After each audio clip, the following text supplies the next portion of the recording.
Pirates VR, a Jolly Roger. It's a real game, it does exist, and it is actually releasing very soon. But let's start from the beginning. 4 years ago, a small studio called Splitlight put out a teaser trailer for an awesome looking pirate themed VR game. You see the trailer running in the background right now. It was in fact a little bit too awesome looking for a no-name studio. It gave strong too good to be true vibes. After that, it was silent for a couple of years. Announced release dates have come and gone until last summer when the developers put out a demo as part of the Steam Next Fest. I actually played it. I didn't cover it because I was very much unimpressed, and so was the community, giving rise to discussions if this was actually a scam.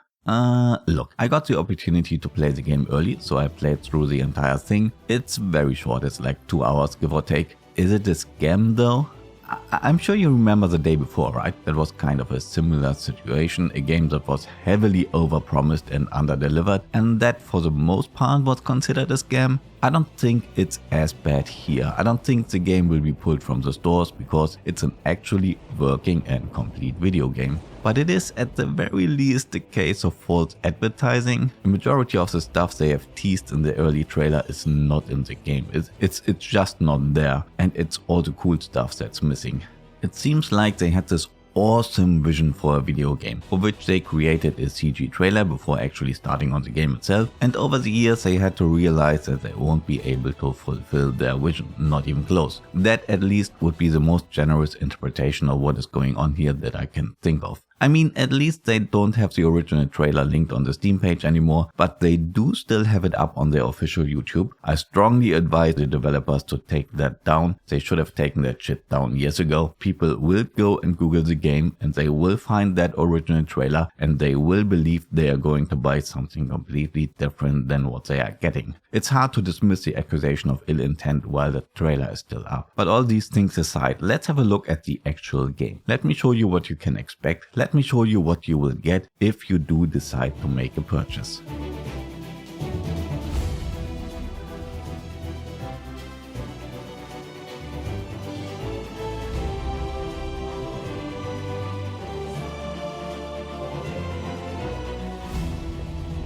Stay away from me!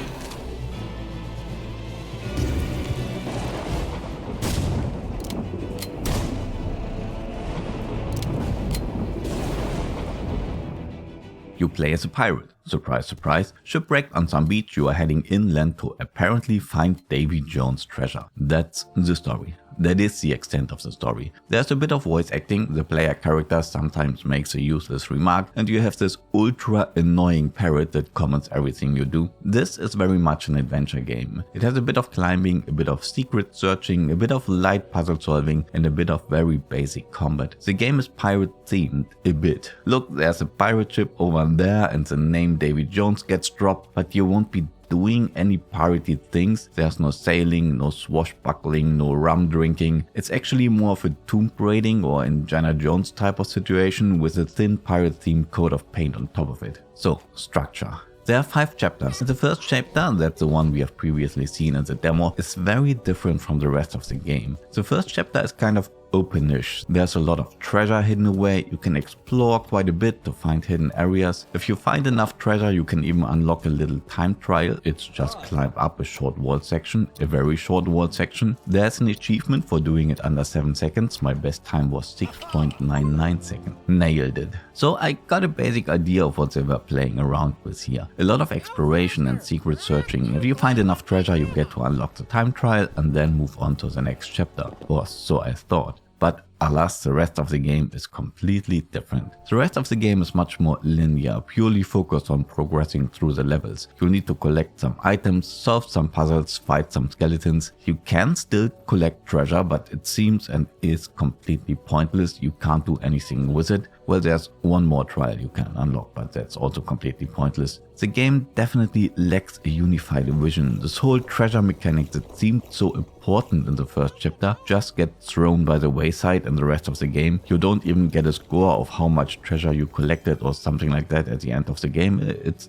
just pointless. Apart from collecting treasure, you will be diving and climbing and killing skeletons. During my playthrough, I could not shake the feeling I was playing a game from 2016. You know, when VR was still very new and developers had not quite figured out how to implement good feeling VR interactions. Everything works, but everything is very basic and kind of janky. You will often get stuck on the terrain because you can't jump. Once I got stuck completely, which meant I had to restart the chapter. There is motion controlled swimming, which is cool, but other games like Hubris, for example, have made it way better feeling. It's also missing sound effects here, but remember, I was playing a pre-release build. Possible that some things will get added for the final release, but I would not know. The climbing works, but feels completely weightless. I've recently played through Behemoth, which kind of spoiled me. Man, has that game satisfying climbing mechanics. The shooting is extremely simple. Pull the trigger, then pull the gun to your general stomach area to reload and repeat. You can sometimes find melee weapons, but they break with one single swing, so there's no actual melee combat in the game. But there is a boss fight towards the end that would be very easy were it not for the jankiness. You fight the controls a lot more than you fight the boss itself. Jank is indeed the only source of difficulty in the game. That's not exactly the most satisfying way to implement difficulty, but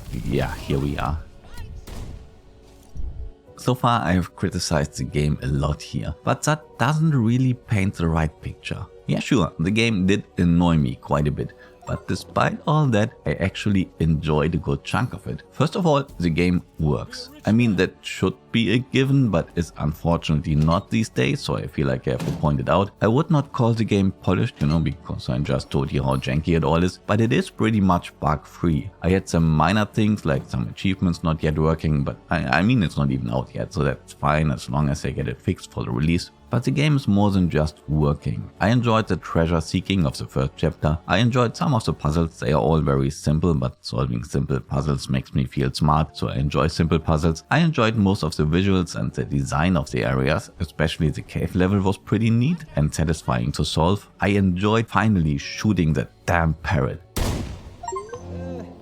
I'm sure I'll be okay. By the way, they call the achievement for killing the parrot Silence at Last. So they are very well aware of how annoying that thing is. Why would you put something in your game that you know will annoy the hell out of your players is absolutely beyond me. But yeah, let's not get sidetracked here. So I do think there's some enjoyment to be had here. Obviously forget the initial teaser trailers they put out, that's not the game they are selling. This is a very short little adventure game with basically no story and a very thin pirate theme. If you are okay with that, and if you can stomach the somewhat janky 2016ish VR mechanics, you can have like 1 to 3 hours of a good time here, depending on how you approach the game. There's a bunch of Steam achievements that might even give you a bit more playtime if you like to 100% your games. I suspect this thing will get pretty terrible reviews if it gets reviewed at all, and they deserve every one of them, to be honest. Don't oversell your games, man. Don't make a CG trailer that is made to look like gameplay when you can clearly not deliver on that promise. Well, don't do it, full stop. I'm not sure how much they are going to charge for this. I hope it's not more than 10 bucks. I feel like 5 would probably be a reasonable price for what you get here. Pirates VR, an actual and working short little adventure game. There's some fun to be had here, but only with some serious caveats. Only on Steam for now. A PSVR 2 version is announced for the second quarter. I could see this coming to the Quest at some point, but no announcements have been made so far. Let's see how it goes. So yeah, that's all I got. I hope this helps. Don't forget to do all the YouTube engagement shit if you liked the video. See you